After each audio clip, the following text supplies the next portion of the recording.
Hello friends, आज की video का जो हमारा जो टॉपिक है वो एकदम अलग है और एकदम इंटरेस्टिंग है। ठीक है, तो जो लोग जो अभी एनएम पास आउट हैं या फिर जो एनएम की भी पढ़ाई कर रहे हैं, उनको अपने फ्यूचर को लेके बहुत ज़्यादा टेंशन रहती है कि हम आगे फ्यूचर में क्या करेंगे, प्राइवेट हॉस्पिटल ज्वाइन करें या गवर्नमेंट हॉस्पिटल ज्वाइन करें। अगर गवर्नमेंट ज्वाइन करें तो कैसे करें। ठीक है, तो बहुत सारे क्वेश्चंस होते हैं, या फिर मैं सिर्फ अपने जिस स्टेट से पढ़ाई कर रही हूँ बस उसी स्टेट में अप्लाई कर सकते हैं या फिर अदर स्टेट में।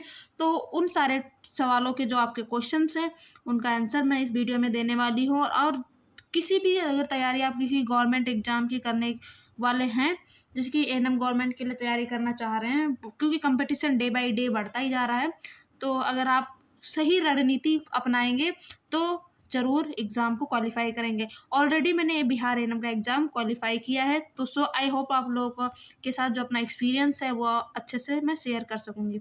ठीक है, तो आज का हमारे टॉपिक पे आज आते हैं, मिलते हैं। ठीक है, फर्स्ट देखते हैं हमारा जो फर्स्ट हमें क्या करना है। अगर किसी एग्जाम की हम तैयारी करना है, या बिहार एनएम या यूपी ट्रिपल एससी एनएम, तो उसमें हम क्या करेंगे, सिलेबस को अच्छी तरह से समझेंगे। टिप 1, ठीक है, ये हमारा टिप 1 होगा कि फर्स्ट हमें क्या करना है। फर्स्ट हमें वेबसाइट से, ऑफिशियल वेबसाइट से सिलेबस डाउनलोड करना है और सिलेबस को बार बार 4-5 बार उसे रीड करना है और अच्छे से पॉइंट वाइज समझना है। इसमें क्या क्या फर्स्ट जो हमारे एनएम के सिलेबस में होता है, क्या क्या मिडवाइफरी होती है, child health nursing and community health nursing, health centre management, ये हमारे कुछ मेन पॉइंट सब्जेक्ट्स होते हैं। ठीक है, सबसे पहले क्या करेंगे, किस किस सब्जेक्ट से सबसे ज़्यादा क्वेश्चंस आए हैं वो हम अपना जो सिलेबस होगा उससे प्रिंट करके रखेंगे। उस सिलेबस उस पॉइंट के आगे ऐसे ऐसे 30 या 13, 20 ऐसे उस जो सब्जेक्ट है उसके आगे हम ऐसे नंबरिंग लिख के रखेंगे पेन या पेंसिल से। ठीक है, तो इससे अब ये होगा कि आप ये क्यों मैं बता रही हूँ, ये जो मैंने किया है और जिसकी वजह से मैंने एग्ज़ाम क्वालिफाई किया,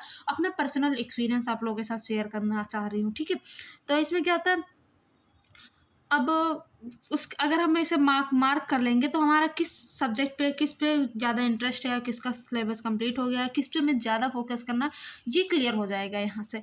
अब एक है छोटा सा कुछ लाइन है, दोस्तों बिना नक्शे की मंजिल नहीं मिलती, वैसे ही बिना सिलेबस समझे तैयारी अधूरी है। ठीक है, ये मैंने कुछ लाइन लिखी है यहाँ पे जिससे कि आप लोग अच्छे से समझ सको। जैसे कि अगर किसी बिल्डिंग का हमें मैप बनाना है, सॉरी बिल्डिंग तैयार करनी है, तो उसका सब फर्स्ट होता है हमें मैप बनाना।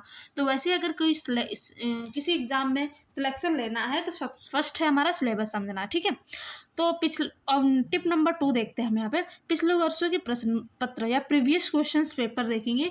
जैसे कि आपने सिलेबस समझ लिया, सिलेबस में किस सब्जेक्ट से ज़्यादा क्वेश्चंस आते हैं वो देख लिया, मैंने लिख लिया। अब नेक्स्ट हम क्या करें, तो सीरियल वाइज हम चीज़ों को देखेंगे, चीज़ों को समझेंगे और सीरियल वाइज चलेंगे, तभी हमारा जो एग्ज़ाम है उसमें हम सिलेक्शन पा सकते हैं। ठीक है, तो हम देखते हैं पिछले वर्ष प्रीवियस ईयर के क्वेश्चंस देखेंगे टिप 2 में।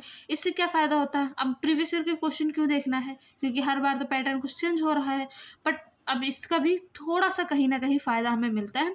सवालों का जो क्वेश्चंस होता है उनका पैटर्न पता चलता है, वो एग्जामिनर जो है वो किस टाइप के क्वेश्चंस पूछ रहा है। कम से कम कितने साल के प्रीवियस ईयर क्वेश्चन देखना है यहाँ पे, 5 साल के। ठीक है, 5 ईयर के हमें क्वेश्चन पेपर को उठा के सॉल्व करना है, और उन क्वेश्चंस को सिर्फ सॉल्व नहीं करना, उन क्वेश्चन की बारीकियों को समझना है कि क्वेश्चन किस टाइप में और किस किस लाइन से या किस किस पॉइंट से आ रहे हैं। ठीक है, ये चीज़ भी समझनी है और एक पेपर पे लिखना है। मैंने खुद अपनी जो तैयारी के दौरान में देखा है कि कई सवाल जो हैं बार बार दोहराए गए हैं। कुछ प्रीवियस के क्वेश्चंस हैं जो नेक्स्ट वैकेंसीज में, नेक्स्ट पेपर में भी वो क्वेश्चंस रिपीट हुए हैं, या उस टॉपिक से सेम हूबहू क्वेश्चन रिपीट हुआ है।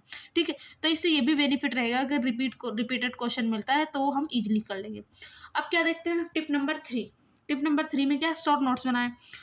हम नोट्स तो बनाते हैं क्लास के टाइम पे, अपना जो तैयारी करते हैं पूरी बरामद बनाते हैं, लेकिन शॉर्ट नोट्स वहाँ पे बेनिफिट होते हैं जब एग्जाम के टाइम पे हम लास्ट कुछ टाइम बताइए, 1 दिन 2 दिन बचते हो, हमारे अंदर एंजाइटी होती है। एक्चुअली मैंने फील किया है, इसलिए मैं आप लोगों के पर्सनल एक्सपीरियंस बता रही हूँ कि जो वो एंजाइटी और घबराहट होती है वो आप उसका अलग ही एक्सपीरियंस होता है। आप उस टाइम पे सोचते हो मैं क्या पढ़ लूँ, या मैंने कुछ पढ़ा ही नहीं है, ऐसा वाला फील आता है उसमें। तो कैसे बनाएं, तो वहाँ पे हमारे जो शॉर्ट नोट्स होते हैं वो बहुत काम आते हैं। कैसे बनाएं इनको, हर टॉपिक के मुख्य पॉइंट को एक अलग डायरी में लिखें, या एक नोटबुक या एक रजिस्टर ले सकते हैं आप। उसमें जो हाईलाइट हमारे पॉइंट्स हैं, जो मैंने पढ़ाई के टाइम पे या फिर नोट्स के टाइम पे आप लोगों ने नोट्स बनाए हैं, उसमें जो हाईलाइट्स किए हैं आपने, उन पॉइंट्स को सिर्फ लिखना है। ठीक है, रिवीजन परीक्षा के दिन 10 दिन पहले ये बहुत काम आते हैं। 10 दिन 5 दिन जब बचते हैं तो हम क्या पढ़े हैं, तो सिर्फ उन्हीं नोट्स को ही बार बार देखना है। सिर्फ पढ़ने से काम नहीं चलेगा, लिख कर याद करने से चीज़ें दिमाग में बैठती है। अब कुछ लोग हैं सिर्फ हमारा वीडियो देख लेते हैं, या किसी भी यूट्यूब चैनल के वीडियो देख लेते हैं, या फिर जो बैच लिया उसे वीडियो देख लेते हैं। मैं ये नहीं बोल रही, आप लोग मेरे ही वीडियोस देखो, आप कहीं से भी आपको जो सही लग रहा हो आप वहाँ से तैयारी कर रहे हो सोर्स से, तो आप सिर्फ पढ़ो, देखो ही नहीं, सुनो ही नहीं, उनको लिखो, नोटबुक बनाओ, क्योंकि एग्जाम के टाइम पे जो हमारे नोट्स होते हैं वही काम आते हैं। अब टिप नंबर हम 4 देखेंगे, क्या है, समय का सही प्रबंधन, मैनेजमेंट, टाइम मैनेजमेंट कैसे करें। यहाँ पे क्या होता है कि एक दिन तो 5 घंटे पढ़ लिए, एक दिन पढ़ा ही नहीं, कि कल तो 5 घंटे पढ़े थे आज भी पढ़ना है। तो इससे ना जो हमारी फ्रिक्वेंसी होती है, पढ़ने की जो आदत होती है, वो उसमें ब्रेक डाउन होती है, ठीक है। तो अब इसमें देख लेते हैं जो हमारा टाइम टेबल, अब इसके लिए क्या करना चाहिए, टाइम टेबल बना के रखना चाहिए। हर रोज़ कम से कम अपना मतलब जो डेली रूटीन होता है, जो जॉब के साथ तैयारी कर रहे हैं, जो घर पर हैं, तो उनको क्या करना है, 3 to 4 आवर्स पढ़ाई के लिए मिनिमम इतना तो निकालना ही निकालना है। मैक्सिमम उनका 7-8 आवर्स जितना हो रहा है। मैंने तो एग्ज़ाम से 1 मंथ पहले जॉब से मैंने लीव ले ली थी, तो मतलब 24 आवर्स में मेरी 10-12 आवर्स तो स्टडी चलती थी। तो उससे पहले हमें क्या करना है, क्योंकि 1 मंथ में तैयारी नहीं होती, जो तैयारी होती प्रीवियस होती है, उस टाइम पे 1 मंथ में तो सिर्फ रिवीजन होता है। तो 3 to 4 आवर्स हम जॉब के साथ भी आराम से निकाल सकते हैं, ठीक है टाइम।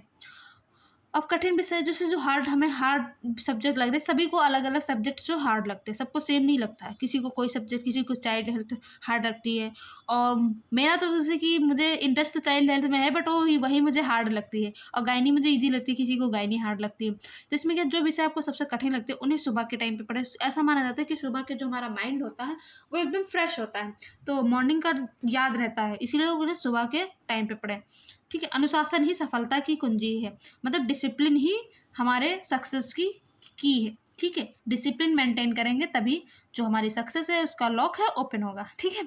एंड नेक्स्ट हमारा मॉक टेस्ट और प्रैक्टिस। टिप नंबर 5 है हमारा mock test and tip practice. ये बहुत ही इंपॉर्टेंट है कि हम अगर मॉक टेस्ट देते हैं तो हम ये इससे अपना लेवल, अपनी तैयारी का जो लेवल है वो हमें पता चलता है, और किस सब्जेक्ट में हमारे कम मार्क्स आ रहे हैं, किस में हमें वीक हूँ, ये भी पता चलता है, ठीक है। ज़रूरत ऑनलाइन या ऑफलाइन मॉक टेस्ट ज़रूर दें। जैसे कि अगर आप ऑनलाइन, आपके पास ऑनलाइन के रिसोर्सेस नहीं हैं, तो आप एक नोट प्रैक्टिस टेस्ट की बुक ले लें, ऑनलाइन मिलती हैं बहुत सारी, तो उससे आप सॉल्व कर लें। तो इससे क्या होगा कि आपकी जो स्पीड है वो भी बढ़ेगी, और जो आपका एग्ज़ाम का डर है वो भी ख़त्म हो जाएगा, ठीक है। तो आपका, और जो अगर आपके मार्क्स अच्छे आ रहे हैं तो कॉन्फिडेंस बूस्ट होगा, तो इससे आपका जो याद करने की फ्रिक्वेंसी है वो भी बढ़ेगी, और आपको अंदर से कॉन्फिडेंस आएगा, ठीक है। मिलते हैं, आई होप आप लोगों के लिए वीडियो हेल्पफुल रही होगी। तो मिलते हैं हम नेक्स्ट वीडियो में जल्दी ही। Thank you.